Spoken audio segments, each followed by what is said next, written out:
thank you for coming down. It's been a long time between drinks, but finally had you booked in to come in and do this. So let's just get straight into it. You're a South Melbourne superstar, winger. Yeah. How's the season been going? Not great, to be honest. Yep. We aren't making finals maybe, like at this point, it's looking unlikely. So it's been a bit of a rough year, but it's been a really good group of people. Like it's been a really good group of like the team, and like personally as a player, like it's really, really awesome when you like everyone around you and you actually enjoy going to training, and like you also have a lot of excitement knowing that they're probably going to go on to have really great careers because they're all younger than me. Yeah. So it's really exciting now seeing them all get signed for A-League teams and stuff like that. That's awesome. It's going really well. And you call yourself the mum of the group. I am you the look mum. after them. I'm like the sun cream, oh, it's bad. That's all great. So you first reached out to me late last year, 2021. You were just coming off COVID, obviously for everybody else, but also a couple of injuries. Talk me through that. Yeah, so I originally found you because I was actually looking for a remedial massage therapist in the area. Like I was living locally at the time, and you popped up, and I sort of like tried to like find out a bit more about you to see sort of like what sort of remedial massage you did or whatever. And I realised that you also did strength conditioning training. You've been with Melbourne Victory, and I was like, this guy is like very specific to what I'm looking for. Not just for remedial massage, but like maybe also for more strength conditioning training. So coming off COVID, not being super confident physically that I was going to be able to perform because we weren't coming off COVID to go back into league games. We were coming off COVID for the Nike FC Cup. So wanting to make sure that I was prepared for that because we only had a really short turnaround. Yeah. I was looking for a remedial massage therapist for recovery, and then I was like, oh, well, maybe I should do strength conditioning training because obviously that's a really, really important part of coming 100%. back from nothing and then suddenly playing games again. Like you don't want to risk injuries, and so it was a like no-brainer. Yeah. Awesome. And so prior to seeing me, were you doing any strength and conditioning at all, whether it was on your own or through the club?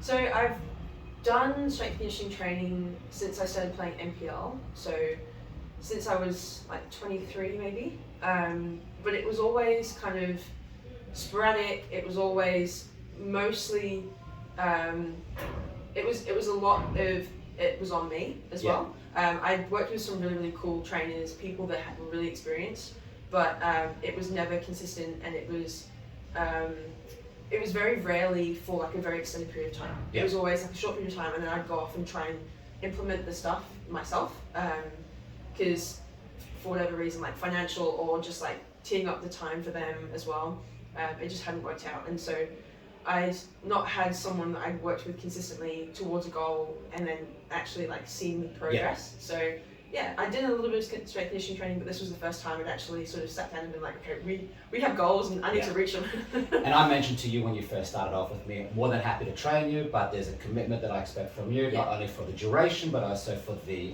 amount of sessions that are required for you to attend in a week. And because for me, it was always important to see you achieve your goals, and to be able to achieve that was discipline on your behalf from an attendance point of view.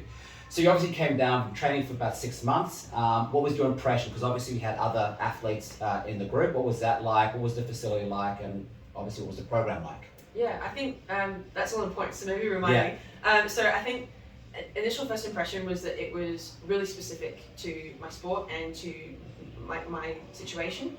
And I was really, really grateful for that because I knew that I wasn't sort of wasting my time and that I was like doing it professionally and it was going to be effective. In terms of like the people around me as well, like I knew that we got along really, really well, but then obviously meeting Mitch, who was also an NPL player, it was awesome because there was someone else doing the exact same sort of doing the exact same sort of program with me, but also like had similar goals and wanted to come back and be really super strong, especially over the time when we were training during preseason. That was really awesome because I felt like there was someone else there, like we were working together, it was supportive. 100%. And it just helps with that camaraderie of not only trying to be a better athlete within your own goals, but seeing how he might be achieving his goals and you're trying to help him meet his, but he's also trying to push you along to achieve yours. And that's how I found that with this setup, it was obviously helping you excel Yeah. moving forward. So taking the program and taking it into your season, whilst it might not have been successful from a points point of view, but how have you felt individually as an athlete, and how did you find that that program has helped you excel or progress moving forward over the last few months? Yeah. Well, so I think I moved and then couldn't like commit anymore. Yeah. Like just after the season started, maybe. So I think the big thing that I noticed was going into preseason and the start of the year. Physically, I felt like I was ready, and I felt like I was ready to play. And like training sessions, I was really confident in what my body could do. I could focus on the technical side of it, and I think that's one of the most important things about strength and conditioning training is that a lot of athletes should put more effort into it to make sure that when you're at training, you're not like fatigued, you're not worried about like your body, you're able to focus on actually training for a game or whatever. Yeah. So I think the biggest thing for me was definitely feeling physically ahead, not just my own teammates, but like also like opposition. Like there's been a lot of games where a lot of other teams, they've had lots of issues with cramping or just like physically I felt like I was very fit and strong, and I could compete against my player that I was directly matched against. So it was awesome to be able to feel like I could, like it wasn't something I had to think about at all. It was all planned, done. Like I just had to rock up twice a week, and my body was like taken care of. Beautiful.